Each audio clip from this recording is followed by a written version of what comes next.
नमस्कार, मैं हूँ आपके साथ कृष्णा। आप देख रहे हैं जूनियर मीडिया। देखिए, आपको बता दें कि अभी वार्ड 3 में कृष्णपाल गुर्जर आए हुए हैं। ये आप ये देखिए जो है गांव गौछी में बाल स्कूल में जो है ये देखिए आप कृष्णपाल गुर्जर आए हुए हैं। ये देखिए यहाँ पर बता दें आपको कि पूरे जेसीबी के साथ में यहाँ पर ये आए हैं और नारियल फोड़ करके जो है उद्घाटन कर रहे हैं।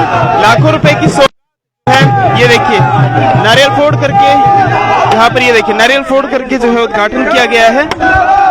और राजेश डागर हैं यहाँ पर, मुकेश डागर हैं साथ में, और कृष्णपाल गुर्जर का जो है भव्य स्वागत किया गया है। नारियल फोड़ करके फूल माला की बरसात की जा रही है।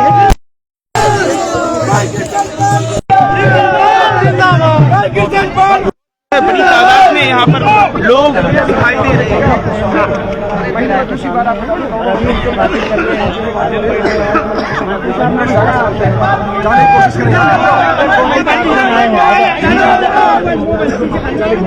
आजा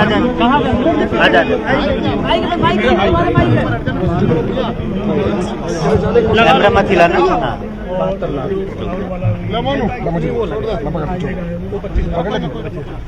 मंत्री साहब जीवन नगर गोची पार्ट 1 पहुंचे हैं और एक सेकंड भाई, आराम सारे ले लो भैया, 2 मिनट आराम से ले लो, कोई बात नहीं, आराम से लेंगे, अलग अलग टाइम ये बंद करवा देना भैया।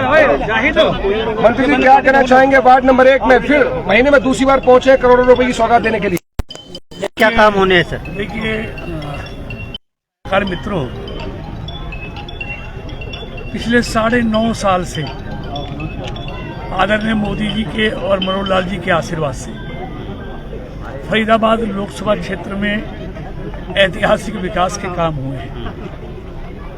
मैं सबकी चर्चा आज नहीं कर पाऊंगा क्योंकि काम इतने हैं वो मिनटों में या घंटों में नहीं कहे जा सकते। हाईवे हो, ब्रिजेज हो, पार्क हो, सड़कें हो, सीवर हो, कॉलेज हो, यूनिवर्सिटी हो, महिला महाविद्यालय हो, पार्क हो, एलईडी लाइट हो, रेलवे स्टेशन का नवीकरण हो, एफएमडीए हो, कमिश्नरी हो, 3-4 नेशनल हाईवे लाने का काम हो, यमुना पर ब्रिज बनाने का काम हो, ये सब काम पिछले 9.5 साल में फरीदाबाद की तस्वीर बदलने का काम है। मोदी जी के नेतृत्व में जहां देश की तस्वीर बदली है, मनोहर जी और मोदी जी के नेतृत्व में जहां हरियाणा की तस्वीर और तकदीर बदली है, वहीं मोदी जी और मनोहर जी के नेतृत्व में फरीदाबाद की तस्वीर भी पिछले 9.5 सालों में लोग खुद अनुभव कर रहे हैं कि यहाँ की तस्वीर बदली है। आज उसी में एक कड़ी और जोड़ते हुए ये आज 14 गलियों का काम, कॉलोनी से लेके गोची गांव तक का काम और साथ में 14 गलियों का इंटरलॉकिंग, उनको पक्का करने का काम लगभग 72 लाख रुपए की लागत से, यानी कि 71,97,000 रुपए की लागत से आज कामों की शुरुआत हो रही है। 14 गलियों का इससे काम पूरा होगा। उसके बाद भी जो गलियां रहेंगी उनको भी हम पक्का कराने का काम करेंगे, क्योंकि सबका साथ सबका विकास। और आज सुबह से लेकर शाम तक अभी प्रधानमंत्री जी के मन की बात हमने सुननी है। उसके बाद एनआईटी विधानसभा का पन्ना प्रमुख सम्मेलन में मुझे जाना है। उसके बाद आज 3 करोड़ के काम हैं जिनका आज काम हमने शुरू कराना है। उन्हीं में एक 46 सेक्टर का कम्युनिटी सेंटर है जिसका रेनोवेशन होना है।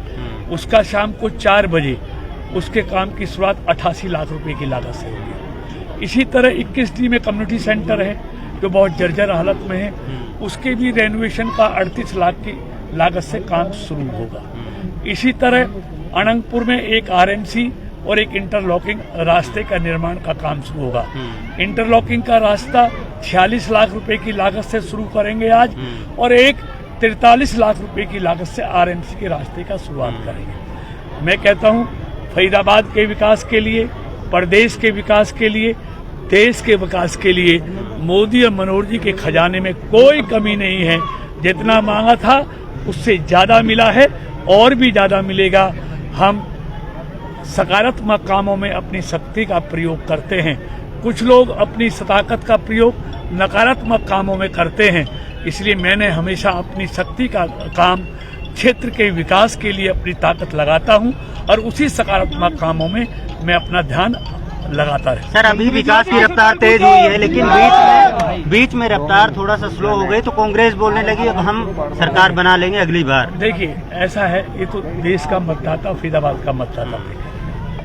आज मोदी के प्रति देश और दुनिया का विश्वास बढ़ रहा है। आज मोदी के मुकाबले देश का दुनिया में कोई नेता नहीं है।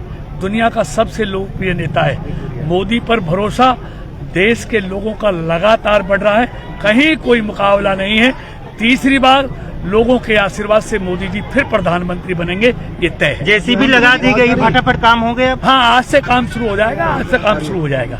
सामान आ गया है, जेसीबी आ गई है, आज से काम शुरू हो जाएगा। मंत्री जी, आपका सबसे पहले स्वास्थ्य के बारे में पूछना चाहूंगा मैं, क्योंकि सब आपके आशीर्वाद से ठीक है जी, बिल्कुल अब ठीक है, कोई दिक्कत नहीं। एक सवाल और है मंत्री जी, हाल ही में जो है जिस तरीके से प्रदेश अध्यक्ष के पद में बदलाव किया गया है, क्या लगता है आपको नायब सिंह सैनी पूरी तरीके से 2024 के विधानसभा लोकसभा चुनाव पर क्या असर पड़ने वाला है इसको लेकर? देखिए ठाकुर जी, भारतीय जनता पार्टी में ये प्रक्रिया बूथ अध्यक्ष से लेकर राष्ट्रीय अध्यक्ष तक लगातार बदलती रहती है। धनखड़ जी के नेतृत्व में भारतीय जनता पार्टी ने पूरे हरियाणा में पार्टी का विस्तार बहुत तेजी के साथ किया है और इतने कार्यक्रम, इतने संगठनात्मक रूप से बीजेपी को मजबूत किया है, ये हम सब ने देखा है।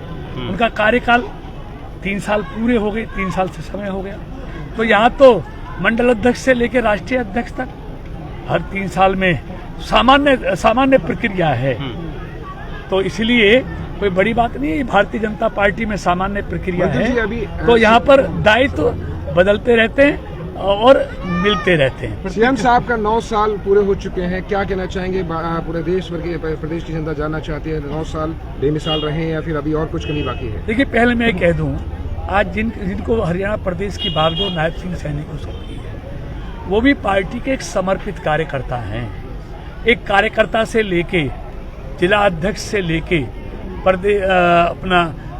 प्रदेश में विधायक, मंत्री, सांसद रहते हुए उन्होंने अनेक वर्ष अपने जीवन के पार्टी की सेवा में लगाए हैं। एक अच्छा, समर्पित, साधारण, व्यवहार कुशल कार्यकर्ता में अपनी पहचान रखने वाला नायब सैनी के हाथों में इस बार पार्टी की बागडोर आई है और मुझे उम्मीद है कि धनखड़ जी ने जहां पार्टी को आगे बढ़ाया है और उस काम को और तेजी के साथ नायब सिंह सैनी जी के नेतृत्व में और अच्छी तरह से अंजाम दिया। यही सवाल खड़ा हो रहा है, बहुत ज्यादा प्रतिक्रियाएं आ रही हैं, क्योंकि बीजेपी के कुछ नेताओं की प्रतिक्रियाएं कह रहे हैं कि धनखड़ साहब पार्टी को जोड़कर रखने वाले थे। अब ऐसे में सवाल ये है कि नायब सिंह सैनी कितना जोड़कर रख पाएंगे? देखिए, ऐसा है, धनखड़ साहब जी ने भी और जितने अध्यक्ष रहे हैं, हमारे यहाँ सब पार्टी को मजबूत करने में लगते हैं। यहाँ कांग्रेस की तरह नहीं है, यहाँ कोई गुटबाजी नहीं है जो पार्टी को ही तोड़ने में लगे रहते हो। यहाँ सब पार्टी को जोड़ने के लिए, पार्टी को आगे बढ़ाने के लिए काम। मुकेश जी क्या मांगे हैं? धनखड़ जी ने भी वो काम किया है और नायब सैनी जी भी पार्टी को मजबूत करेंगे और सबको साथ लेकर चलेंगे। देखिए, मैं 9 साल हरियाणा की राजनीति में ये व्यवस्था परिवर्तन के लिए जाने जाएंगे। मुकेश जी क्या मांगे हैं मंत्री साहब? और 9 सालों में आप किसी भी देखिए, चाहे ऑनलाइन हो, ऑनलाइन सिस्टम हो, योग्यता के आधार पर सरकारी नौजवानों को रोजगार देने की बात हो, यहाँ पर नेशनल हाईवे जहाँ कांग्रेस के राज में 550 किलोमीटर आए वो 2500 किलोमीटर से ज्यादा आए, यहाँ का निर्यात जहाँ पहले 68,000 करोड़ रुपए था आज बढ़कर महिला कॉलेज की बात हो, ये सब काम बहुत तेजी के साथ हुए हैं और हरियाणा में विकास बहुत तेजी के साथ हुआ है। जहाँ 600 का अनेकों बार हुआ है, लेकिन मनोहर लाल जी को हरियाणा में व्यवस्था प्रवर्तक के रूप में हमेशा हरियाणा के लोग याद करेंगे। हाँ मुकेश जी बताइए, बुलाया है मंत्री साहब तो आज मंत्री जी का धन्यवाद करने के लिए बुलाया है। इन्होंने हमेशा हमारे वार्ड के लिए और क्षेत्र के लिए बहुत कुछ दिया है और हमारे लिए तो मंत्री जी एक भगवान रूपी है कि वार्ड की जनता जो भी डिमांड रखती है वो समय से पहले पूरी करते हैं। और आज स्पेशल हमने धन्यवाद के लिए मंत्री जी को अपने बीच बुलाया। क्या क्या काम होने सर? मांगे रख सकते हैं क्या? आज बिल्कुल रखेंगे, मांगे भी रखेंगे, क्योंकि एक हमारे तो मंत्री जी देने वाले हैं और हम मांगने वाले हैं। हम आज ही मांगेंगे और वो दे के जाएंगे और वार्ड का संपूर्ण विकास हमारा उद्देश्य है। ठीक है सर, ठीक। जो कृष्णपाल गुर्जर है उन्होंने जो है लाखों रुपयों का एक बार फिर से जो है यहाँ पर जो है उद्घाटन किया है नारियल फोड़ करके। और साथ में आप ये देखेंगे कि आपको यहाँ पर ये जेसीबी भी दिखाई देगी और जेसीबी के ऊपर ही जो है इन्होंने नारियल फोड़ करके जो है उद्घाटन किया है। और इसके अलावा आपको बता दें कि इससे पहले जो कि विधायक नीरज शर्मा आए थे, उन्होंने जो है जिस तरीके से उद्घाटन किया था जो 72 लाख रुपए का, जिस तरीके से 14 गलियों का विकास कार्य के लिए जो उद्घाटन किया था, तो उस समय जो है जेसीबी वगैरह या फिर कोई भी काम शुरू नहीं हुआ था। लेकिन आप आज ये देखेंगे कि यहाँ पर जो है कृष्णपाल गुर्जर आए हैं और साथ में सुबह से ही जो है जेसीबी काम कर रही है। और काम के साथ साथ यहाँ पर आपको बताएंगे, काम के साथ साथ यहाँ पर जेसीबी पर ही इन्होंने नारियल फोड़ करके जो है नारियल फोड़ करके जेसीबी के ऊपर जो है उद्घाटन कार्य किया है। और लोग बेहद खुश भी हैं उनके इस कार्य से। और आप ये देखिए, भीड़ आप देख करके ये समझ सकते हैं कि किस तरीके से जो है लोग इंतजार कर रहे थे कृष्णपाल गुर्जर का। और यहाँ पर ये देखिए आप, आज से जो है कार्य की शुरुआत हो चुकी है। आप ये देखेंगे तमाम लोग यहाँ पर मौजूद हैं। अभाव है और मैं अपने बुजुर्गों से अनुरोध करना चाहूंगा, 2-4 बुजुर्ग आ जाएं और माननीय केंद्रीय मंत्री जी का स्वागत करें। हमारे चंदीला साहब, अरे भाई यार बैठे रहो भाई, कमाल है भाई, थोड़ा जरा आगे बढ़ जाओ, आगे सेट का भैया भी आगे सेट भाई साहब आगे बढ़ जाओ भाई। छायाकार देखिए आप, पत्रकार बंधुओं का भी बहुत बहुत अभिनंदन है। हमारे मोनू पांचाल जी बहुत ही सुंदरता से पत्रकार, क्योंकि मंत्री जी का स्वास्थ्य खराब होने के बावजूद भी आपके प्यार के कारण वो नहीं रुक पाए। हम उनका बहुत बहुत हार्दिक स्वागत अभिनंदन करते हैं। और अब क्योंकि समय की व्यवस्था को देखते हुए मैं भाई मुकेश डागर जी से अनुरोध करूंगा कि वो आए और 2 शब्द माननीय मंत्री जी के लिए। देखिए मंच पर जो है राजेश डागर है, मुकेश डागर है, कृष्णपाल गुर्जर के साथ में कृष्ण डागर हैं।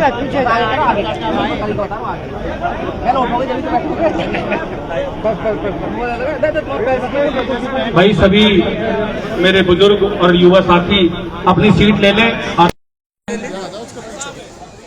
अजीत जी साहब, अजीत जी मंत्री जी के पास पहुंचे। अजीत जी साहब मंत्री जी के पास पहुंचे।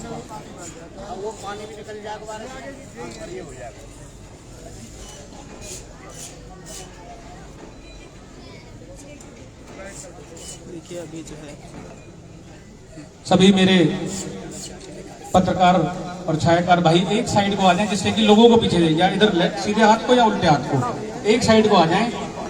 और जो हमारे युवा साथी हैं वो थोड़ा थोड़ा पीछे हो जाएं, जिससे कि पीछे हमारे जो जनता जनार्दन बैठी है सभी को आप लोग दिखें। सभी मेरे साथ बोलेंगे, भारत माता की, भारत माता की, भारत माता की। आज हमारे वार्ड नंबर 1 जीवन नगर गोची में पहुंचे हमारे लोकप्रिय और फरीदाबाद की आन बान शान केंद्रीय मंत्री चौधरी कृष्णपाल गुर्जर जी हमारे आज जीवन नगर की 14 गलियों का और मुख्य रास्तों का उद्घाटन करने पहुंचे हैं। मैं अपनी सभी जनता की तरफ से और अपने सरदारी की तरफ से कहूंगा कि ताली बजाकर सभी मंत्री जी का स्वागत करें, धन्यवाद करें। यहाँ पर आज उपस्थित मेरे पिता तुल्य आदरणीय बुजुर्गों, मेरे सभी सरदारी सभी जगह से आए हुए, चाहे प्रतापगढ़ से हो, चाहे राजीव कॉलोनी से हो, चाहे 55 सेक्टर से, पूरे गोची से, जीवन नगर से, चंदीला चौक से, सभी सरदारी को मैं बहुत बहुत धन्यवाद और नमन करता हूं कि आपने समय निकालकर अपने लोकप्रिय नेता के अपने भाषण सुनने के लिए आप लोग पहुंचे हो।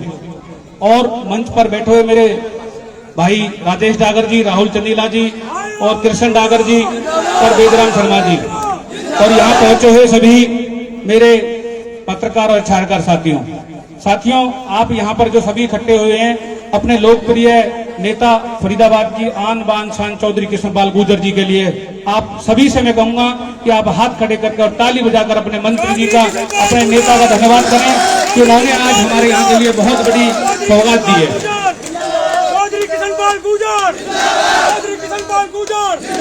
मंत्री जी, आपने हमारे वार्ड के लिए कोई कमी नहीं छोड़ी है। आपने इतना पैसा दिया है कि आपने जैसा एक लायक बेटा अपने क्षेत्र की और अपने समाज की सेवा करता है, आपने लायक बेटा, लायक भाई बनकर अपने समाज की बहुत सेवा करी है। आपका हम जिंदगी भर नहीं उतार सकते। आपने पहले भी सांसद मंत्री रहे, लेकिन हमारे क्षेत्र की तरफ कभी किसी ने नहीं देखा। आपने एक एक गली, एक एक कोना, एक एक मोहल्ला चुन चुनकर हम सभी कार्यकर्ताओं को पूछकर, आप जब भी हम आपसे मिलते हैं कि बात कहते हैं, भाई कोई गली किसी कार्यकर्ता की कोई गली ना रहे, कोई चौपाल ना रहे, कोई रास्ता ना रहे। आपका हम आज धन्यवाद करेंगे। मेरी कुछ यहाँ की मांगे हैं जी, तो जीवन नगर गोंची की है, मैं आपके सामने रखूंगा और मुझे पूर्ण विश्वास है आप उनको भी जरूर पूरा करके जाओगे जैसे अभी करें। वार्ड नंबर 1 में जो जीवन नगर, चाहे प्रतापगढ़, चाहे गोंची, मंत्री जी जो रेवेन्यू रास्ते हैं सरकारी, जो कदीमी रास्ते हैं, जैसे रेवेन्यू रास्ते डिस्पोजल एसटीपी से लेके सरूरपुर तक जाता है जी, एक चंदीला स्कूल से बलहार के घर तक का रास्ता है जी, एक बाबा दया के घर से सरूरपुर तक का रास्ता है जी, एक राजपाल डागर और धर्म डागर जी के गोंची गांव तक का रास्ता है जी, एक जिस रास्ते पर आपकी सभा हो रही है जी, पाल स्कूल से और सेक्टर 56 डिस्पोजल तक। ये मंत्री जी टोटल हमारे 5 रास्ते हैं जो रेवेन्यू रास्ते हैं गोंची गांव के, प्रतापगढ़ के। दूसरा वार्ड नंबर 1 गोंची जीवन नगर की हमारी बहुत पुरानी मांग चली है और आपने लेटर भी दे रखा है और फाइल भी हमारी प्रोसेस में है, वो हमारी एससी साहब से निकल गई है। हमारे जो कब्रिस्तान है उनकी 4 दीवारी करवाई जाए और उसमें एक शेड बनवाया जाए। हमारे यहाँ पर भाई बैठे हुए हैं, कब्रिस्तान की कमेटी बैठी हुई है और हमारी सरदारी भी बैठी हुई है। आप हमारी कमिश्नर मैडम से कह के ये एस्टिमेट भी जल्दी से निकलवा दें, क्योंकि कब्रिस्तान के अंदर मंत्री जी बाउंड्री नहीं है, तो जानवर और ये अपने जो हैं पशु ये घुस जाते हैं और हमारी मैयत को काफी नुकसान पहुंचाते हैं, तो ये हमारे लिए बहुत ही जरूरी काम है जी। तीसरा वार्ड नंबर 1 जीवन नगर पार्ट 1 और 2 की जितनी भी बची हुई गली है हमारी, उनका हमने जय साहब को बता दिया, एस्टिमेट बनवा के इनको भी पक्का कराया जाएगी। और इसमें स्पेशल जो सरकारी स्कूल है जोगी मोहल्ला है जी, यहाँ पे जोगी मोहल्ले की भी एक मेन रास्ता है जो यहाँ से निकलकर सीधा जाता है सोना रोड पे जी, उसको भी बनवाया जाए। एक वार्ड नंबर 1 प्रतापगढ़ में जी आपके आशीर्वाद से, सहयोग से सारे काम हो चुके हैं जी, सीवर भी, सड़क भी, नाली सब बन चुकी है, लेकिन जो सीवर डली हुई है उसको जी 6-7 साल से ज्यादा हो गए, उसका डिस्पोजल बनना है और मात्र वो 5-6 लाख रुपए का काम है जी, क्योंकि ये गुड़गावा कनाल बीच में आई हुई है, उसको डिस्पोजल बनाकर और 72 इंची में डाल देंगे जी। उसके बाद जी वार्ड नंबर 1 एसटीपी से सरूरपुर तक का जाने वाला रास्ता है, तो उसमें जी एक गोंची डैम पे पुलिया डलवानी है जी, 11/33 की पुलिया जी। एक वार्ड नंबर 1 गोंची का जो बारात घर है वो ऐसी जर्जर हालत हुई पड़ी है जी, उसकी खिड़की, दरवाजे, छत उसकी रिपेयरिंग कराई जाए, जिससे कि हमारे गोंची गांव के सभी लोग उस बारात घर में अपनी शादी कर सकें जी। उसके बाद जी हमारे वार्ड नंबर 1 गोंची में 2 तालाब हैं, उनका सौंदर्यीकरण कराया जाए जी, जो हमारी पोंड की स्कीम चल रही है उसके तहत। ये हमारे पूरे गोंची, प्रतापगढ़ और जीवन नगर की मांग है जी। वो बता दिया जी, प्रतापगढ़ पुल से एसटीपी और एसटीपी से चंदीला स्कूल तक का रास्ता, जो ये मेन रेवेन्यू रास्ता है। टोटल हमारी ये 8 मांग है जी, और हमें पूरी जनता को, आपकी सरदारी को उम्मीद है कि आप बहुत जल्दी पूरा करोगे। एक मंत्री जी हमारे सेक्टर 55 में फ्रेंड सोशल वेलफेयर ट्रस्ट काम करता है जी, उन्होंने भी अभी हमारे सेक्टर 56 में भी काफी काम करा है। उनके 2-3 लाख रुपए की कोई डिस्पेंसरी बन जाएगी तो उनकी डिमांड है जी, वो आपको दे देंगे। नहीं, डिस्पेंसरी इनकी अपनी है जी, इन्हें सिर्फ कमरा चाहिए जी, छोटा सा बैठने के लिए। आपका सभी का बहुत बहुत धन्यवाद, यहाँ पूरी सरदारी का, क्योंकि मंत्री जी का आज प्रोग्राम बहुत ज्यादा है। मैं अपने भाई राजेश से कहूंगा कि 2 मिनट अपने शब्द रखें। मंचासीन राजनीति और वित्त के संगम भारत सरकार में केंद्रीय राज्य मंत्री और हमारे लोकप्रिय सांसद चौधरी कृष्णपाल गुर्जर जी, भाई मुकेश डागर जी, भाई राहुल चंदीला जी, पंडित वेदराम अंकल जी, जोगिंदर चंदीला जी, यहाँ पर उपस्थित सभी आदरणीय मेरे वरिष्ठ, मेरी मातृशक्ति, मेरी युवा शक्ति, सर्वप्रथम आप सबका यहाँ पर पधारने पर माननीय मंत्री जी का आज पहुंचे जीवन नगर में अपना आशीर्वाद देने के लिए आने के लिए आप सबका बहुत बहुत धन्यवाद। मैं सर्वप्रथम माननीय मंत्री जी का आज पहुंचे जीवन नगर की इंटरलॉकिंग टाइल्स का जो विधिवत उद्घाटन हुआ है उसके लिए मैं माननीय मंत्री जी का अपने समस्त गाँव वासियों की ओर से, कॉलोनी वासियों की ओर से, क्षेत्रवासियों की ओर से बहुत बहुत धन्यवाद करना चाहूँगा। इसके साथ ही माननीय मंत्री जी के द्वारा हम जब भी माननीय मंत्री जी से मिले हैं तो उन्होंने किसी भी काम की हमसे मना नहीं की। वैसे मुकेश भाई ने विस्तार से आपको सारी बातें बताई हैं। लगभग आज़ादी के बाद अगर हम बात करें, एक प्रतापगढ़ का पुल है जो 2 लाइन मंत्री जी ने लगभग 2.5 करोड़ की लागत से बनाया था, जो आज तक हुआ नहीं।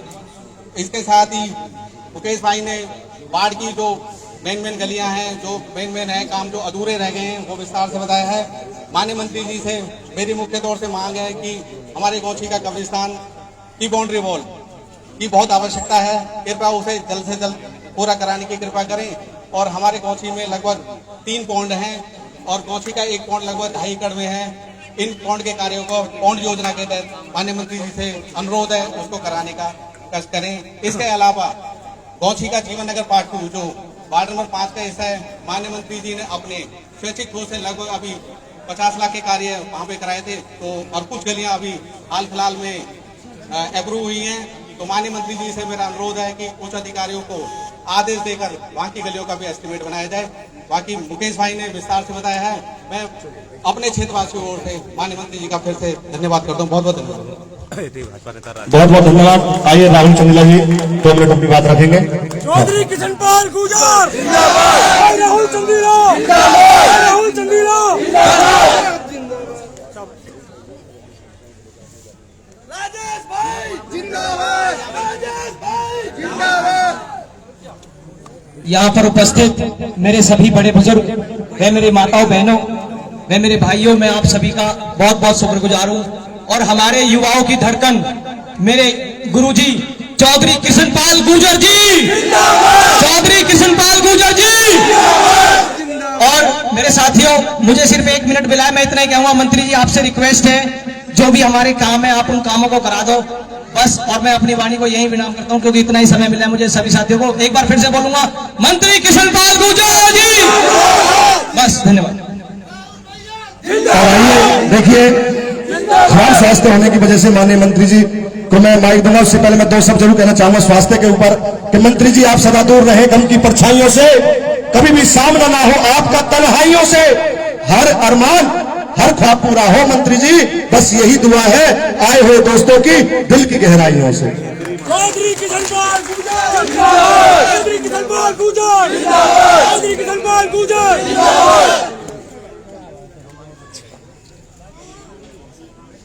आज के इस उद्घाटन समारोह में मेरे साथ उपस्थित आप सबके प्रिय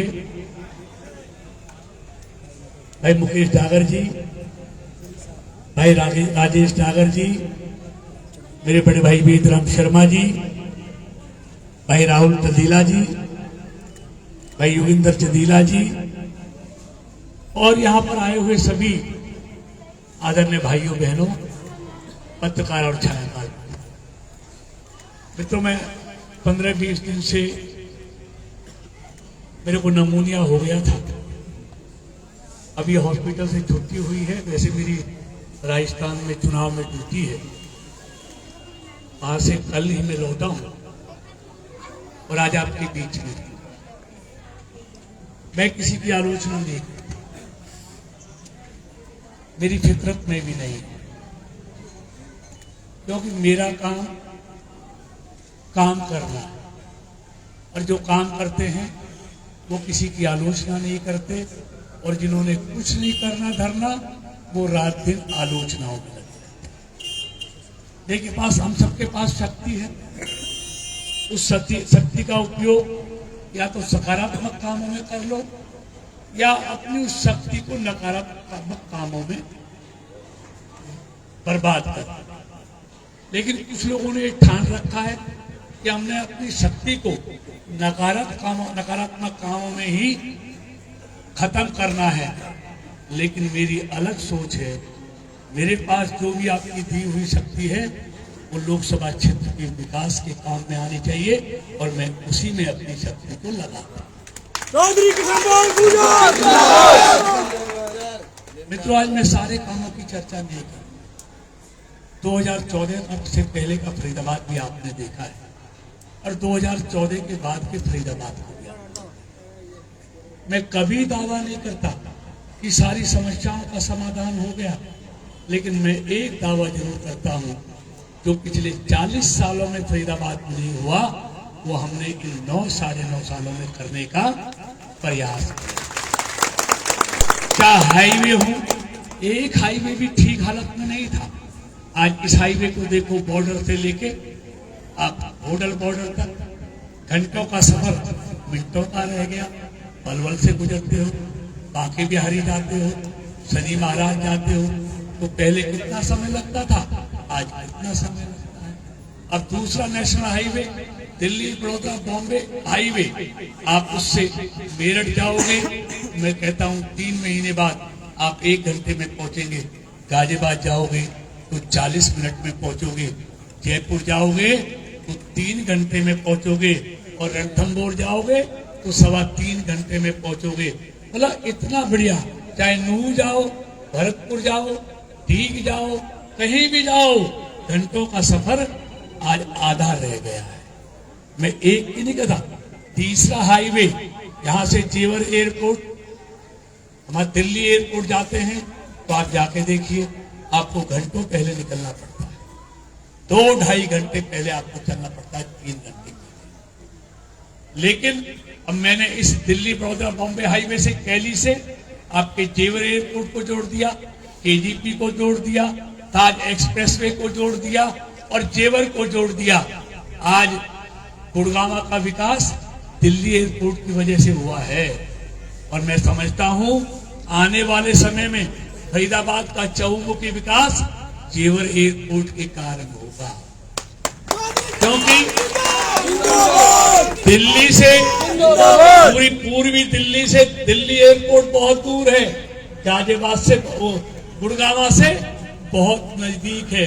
ऐसे ही जेवर एयरपोर्ट नोएडा, ग्रेटर नोएडा से बहुत दूर है, फरीदाबाद से सिर्फ आधा घंटा दूर है। यानी कि जैसे गुड़गांव को दिल्ली एयरपोर्ट का लाभ मिला है, वैसे ही फरीदाबाद को जेवर एयरपोर्ट का लाभ मिलने वाला है। और देखिए, मैं कह के जा रहा हूं, जिस दिन जेवर एयरपोर्ट और ये नेशनल हाईवे शुरू हो जाएगा अगले 1.5-2 साल में, फरीदाबाद की तस्वीर और तकदीर इतनी तेजी से बदलेगी कि आप कल्पना नहीं करते। इतने उद्योग और इतना विकास फरीदाबाद में आने वाला। विकास कहाँ आता है? जहां अच्छी कनेक्टिविटी होती है। आप ये आगरा कैनाल नहर पार के पास जाओ, अंग्रेजों के जमाने के पुल थे, आज जाओ तो दर्जनों 4 लेन के नए पुल हो गए, कहीं जाम नहीं लगता। उधौला में 1000 करोड़ से यूनिवर्सिटी हो, हर विधानसभा में महिला विद्यालय हो, रेलवे स्टेशन आप जाके देखो, फरीदाबाद का 300 करोड़ की लागत से एयरपोर्ट जैसा बना रहा हूं, आप जाके देखो कैसे काम चल रहा है। इसके साथ साथ 100 करोड़ की लागत से NIT railway station, Ballabhgarh railway station और पलवल रेलवे स्टेशन 100 करोड़ की लागत से इसका भी रेनोवेशन करा रहा हूं, लिफ्ट लगा रहा हूं, एक्सीलेटर लगा रहा हूं, वहां बहुत उसका सौंदर्यकरण कर रहा हूं। इन 3 रेलवे स्टेशनों का उद्धार भी हम लोग कर रहे हैं। लगभग मित्रों, आपको आवागमन का ये पुल था, ये सोना का पुल, अब वो 4 लेन हो गया, जमीन भी ले ली, सब कुछ काम हो गया। समय लगा क्योंकि आजकल जमीन लेना बहुत कठिन है प्राइवेट, उसमें समय लगा। 2 साल कोरोना के कारण बर्बाद हुए, लेकिन अब सोना का ये जो बल्लमगढ़ का जो रेलवे फ्लाईओवर है, ये भी आपका 4 लेन बनना शुरू होने जा रहा है। इसी के साथ मुजेसर से आप देखेंगे, मुजेसर से मथुरा रोड के लिए, उसके लिए भी जमीन ले ली गई है, वो भी रेलवे अंडरपास मुजेसर से और हाईवे के बीच में बनने जा रहा है। जो जमीन थी उसकी रुकावट खत्म हो गई, वो भी ले ली है। ऐसे ही लकड़पुर में उसका काम भी हो गया, वो भी रेलवे अंडरपास, रेलवे उसको वो भी पास हो गया। मैं सारे कामों की चर्चा अब नहीं कर सकता। अनाथ कॉलोनियों में सीवर डालने की बात हो, अमृत से पानी पहुंचाने की बात हो, उनको पक्का करने की बात हो, जो राजीव कॉलोनी का मेन रोड है सनेपुर वाला, क्या हालत होती थी, आज उसकी हालत देख लो। आज सचिवालय देखो बल्लभगढ़ में विमोचन जी के यहाँ, वो बल्लभगढ़ के सारी कॉलोनियों के रोड देखो, सीवर देखो, LED लाइटें देखो। मैं सबकी चर्चा नहीं कर सकता, लेकिन मैं एक बात बताता हूँ, आज जहाँ देश दुनिया में अपनी पहचान बना रहा है, वहाँ फरीदाबाद भी देश में अपनी एक नई पहचान आप सबके आशीर्वाद। मित्रों, आज 72 लाख रुपए की गलियों का हमने काम किया। इससे पहले भी 7-8 करोड़ के मैं भी पीछे कामों की शुरुआत करके गया था। इसमें सारी गलियां हैं, 14 गलियां हैं, और इसके बाद भी जो गलियां रह जाएंगी, जो काम अभी मुकेश जी ने मुझे बताए हैं, राजेश जी ने मुझे बताए हैं, यही साहब जी ये मैं आपको दे रहा हूं, 1 हफ्ते में सबके एस्टिमेट बनाकर आप पुटअप करना, इनको मंजूर मैं कराऊंगा, आपको करके।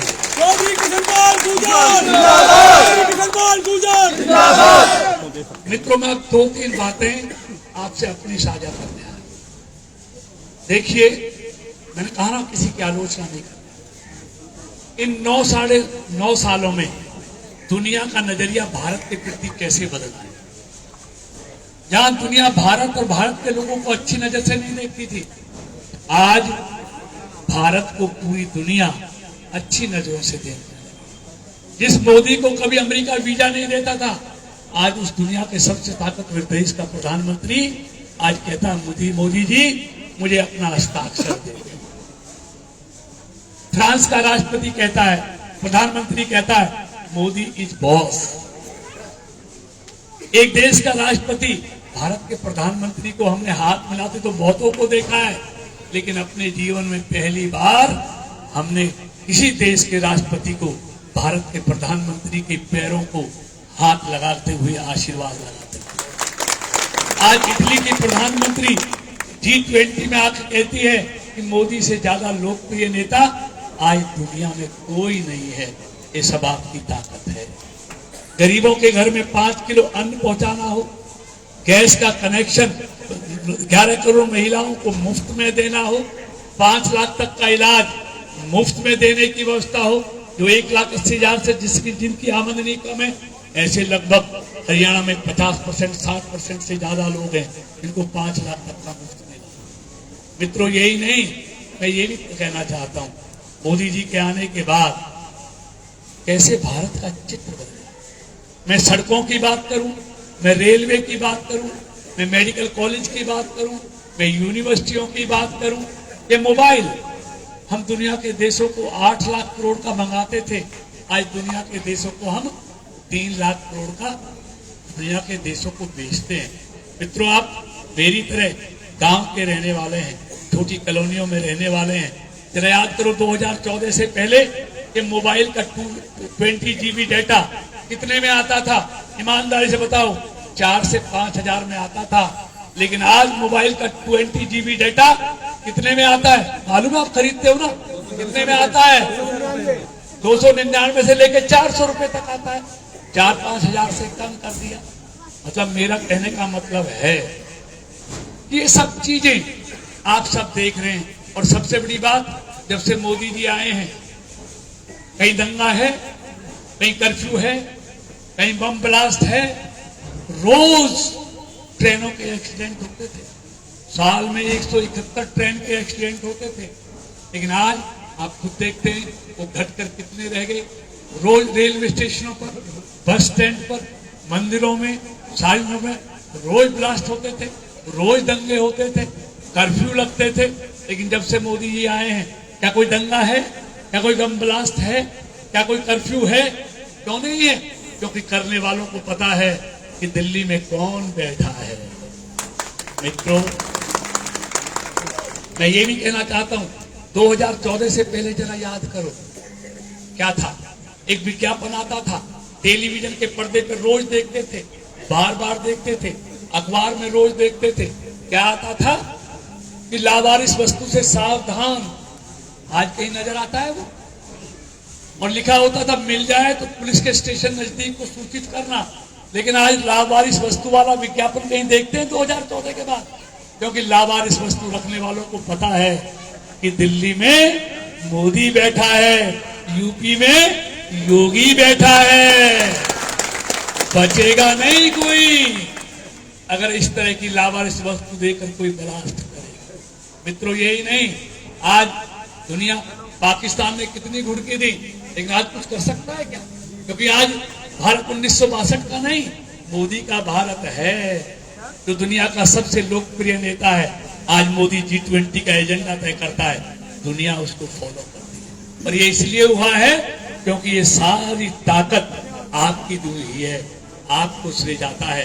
अगर मोदी के पास आपके आशीर्वाद से पूर्ण बहुमत नहीं होता तो आज मोदी देश हित में ये फैसले नहीं कर पाते, ये आपके कारण से कर पाए।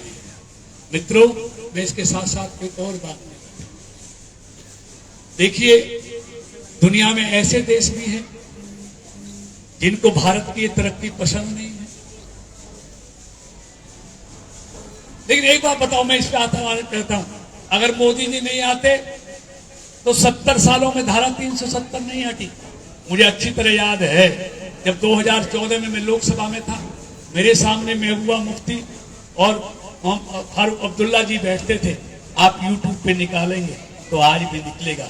क्या बोलते थे कि मोदी जी धारा 370 को 35 को हटाने की कोशिश मत करना, कश्मीर बारूद के ढेर पे बैठा है, फट जाएगा। लेकिन उनको पता नहीं था इस बार एरे गहरे से नहीं, मोदी जी से पाला पड़ा है। और जिस दिन धारा 370 हटाई तो बारूद फटने की बात छोड़ो, पत्ता तक नहीं हिला। मित्रों, यही नहीं, 500 साल से राम मंदिर के लिए हम क्या क्या नहीं कर रहे थे। कितने लोग इस दुनिया से चले गए राम मंदिर के बनते हुए देखने की आस में। हम सौभाग्यशाली हैं कि अपनी आंखों के सामने हम राम मंदिर बनता हुआ देख रहे। अगर मोदी जी को आप नहीं लाते तो ये राम मंदिर बनता, क्योंकि आपको याद है हम 2014 से पहले गली गली में नारा लगाया करते थे, आप भी लगाया करते थे, राम लला हम आएंगे, मंदिर वहीं बनाएंगे। लेकिन हमारे विरोधी कहते थे कि पर तारीख नहीं बताएंगे। अब तो 22 जनवरी राम लला वहां विराजमान होंगे, अब तो तारीख भी तय हो गई। अब क्या कहेंगे वो, अब तो तारीख भी बता दें। तो ये हम सौभाग्यशाली हैं कि अपने आंखों के सामने राम मंदिर को बनता हुआ देख रहे हैं। आज काशी विश्वनाथ का स्वरूप देखो, आज उज्जैन के महाकाल का स्वरूप देखो, आज सोमनाथ का, केदारनाथ का, बद्रीनाथ का स्वरूप देखो।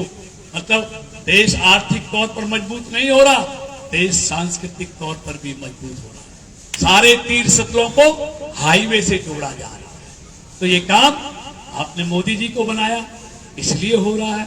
तो मित्र, इसलिए मैं कहता हूं, आज विपक्ष के पास कुछ नहीं है, ना कोई नेता है, ना कोई नीति है, ना कोई एजेंडा है, ना कोई विजन है। उनका एक एजेंडा है कि मोदी को हटाओ। उनसे पूछो तुम्हारा नेता कौन होगा, अभी नहीं बताएंगे, क्योंकि अगर नेता बता दिया तो उसी दिन भट्टा बैठ जाएगा। इसलिए नेता नहीं बताते लोगों को। तो नेताजी बताइए, मोदी के खिलाफ तुम्हारे पास कौन है, ये बताना पड़ेगा। ये देश की जनता है, ये पूछेगी बताइए मोदी के खिलाफ कौन, पहले बताना होगा। पीछे तो वही होगा जैसे पहले हुआ था। आप देखेंगे 2014 से पहले ये मंत्रालयों के लिए हड़पेंगे, झगड़ेंगे, फिर हड़पेंगे, फिर घोटाले करेंगे, फिर जेल जाएंगे, फिर बेल पर आएंगे। वही देश जिसकी प्रतिष्ठा पहले धूमिल की थी, फिर दुनिया में भारत की प्रतिष्ठा को धूमिल करेंगे। जो भारत दशकों के बाद आज तेज गति से आगे बढ़ा है, फिर उसको ये रोक देंगे। तो मित्र, ऐसा कहना चाहता हूँ, सवाल मोदी का नहीं, कृष्ण पाल का नहीं, देश का है। देश दशकों के बाद एक सही नेता के नेतृत्व में आगे बढ़ रहा है, अपनी पहचान बना रहा है। इसलिए मैं कहने आया हूं कि दुनिया में सारे देश भारत को चाहने वाले नहीं हैं। पाकिस्तान और चीन जैसे देश भी हैं, इनको भारत की तरक्की पसंद नहीं है। इसलिए जैसे जैसे चुनाव नजदीक आएगा, उन सबकी कोशिश होगी कि भारत की तरक्की को कैसे रोका जाए।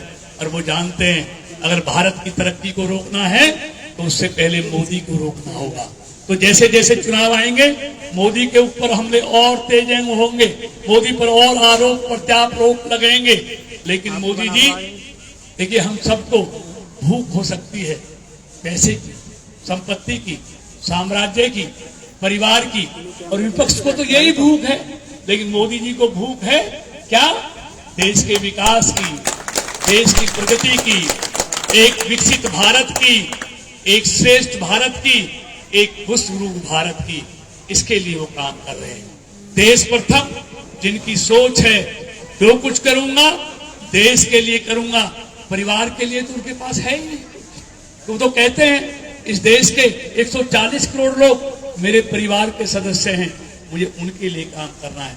इसलिए मित्रों, विकास तो आपका हमारा संकल्प है, मोदी सरकार, मनोहर सरकार का संकल्प है। विकास तो हम करेंगे ही करेंगे, लेकिन आपका भी करेंगे, देश का भी करेंगे। एक बात कहकर अपनी बात समाप्त कर रहा हूं, मेरा क्या हुआ, मेरा क्या नहीं हुआ, इसको ज्यादा महत्व नहीं है। देश के लिए क्या हुआ, देश का क्या हुआ, ये ज्यादा महत्वपूर्ण है, क्योंकि देश प्रथम है हमारे लिए। इसलिए मित्रों, मुझे उम्मीद ही नहीं, यकीन है कि देश के भविष्य के लिए, विकसित भारत के लिए, श्रेष्ठ भारत के लिए, विश्व गुरु भारत के लिए हम सब मिलकर तीसरी बार भी इस देश में कमल खिलाएंगे, नरेंद्र मोदी को फिर से भारी बहुमत से प्रधानमंत्री बनाएंगे। और विकास का काम तो मैं आपको विश्वास दिलाता हूं, आपके विकास में, फरीदाबाद लोकसभा क्षेत्र के विकास में कोई काम ऐसा नहीं बचेगा जिसको हम नहीं करेंगे। बहुत बहुत धन्यवाद। भारत माता की, भारत माता की, नरेंद्र मोदी जिंदाबाद, नरेंद्र मोदी जिंदाबाद, जेपी नड्डा जिंदाबाद। बहुत बहुत धन्यवाद। एक सेकंड, हाँ एक सेकंड और। देखिए मंत्री जी ने कितनी सुंदर सुंदर बातें कही। सबसे पहले मैं आपको एक बात बताना चाहूंगा मंत्री जी के लिए कि चौधरी कृष्णपाल गुर्जर जी आपस के इंकलाब को मिटाने चले हैं। वीरा को अब ये फिर से बता दें कि किस तरीके से केंद्रीय मंत्री कृष्णपाल गुर्जर ने जो है यहाँ पर तमाम जो है करोड़ों रुपयों की सौगात को विस्तार से बताया। मुकेश डागर ने किस तरीके से जो है विस्तार से बताया, और लगातार जो है पहले भी इसी बात पर चर्चा होती थी कि इसका विकास होगा, लेकिन आपको बता दें कि सिर्फ ये जो है फाइलों में सिर्फ ये विकास होता था, ऐसा कहा जाता था। लेकिन आज देखकर लगा है कि फाइल जो लोगों के सामने आई है, तो वो विकास जो है फाइलों में भी अब आई है, क्योंकि इससे पहले कोई फाइल भी नहीं दिखाया जाता था लोगों को। लेकिन आज आप देखेंगे कि फाइल भी जो है लोगों के सामने दिखाई गई। तमाम मुद्दों पर चर्चा हुआ। वार्ड नंबर 1 में किन किन जो है किन की जो है परेशानी है, किन किन समस्याओं से लोग जूझ रहे हैं, इन सभी पर जो है चर्चा हुई। ऐसे ही देश दुनिया की तमाम खबरों के लिए बने रहिए हमारे साथ और देखते रहिए जूनियर मीडिया, दिखाएंगे सच होकर निष्पक्ष। नमस्कार।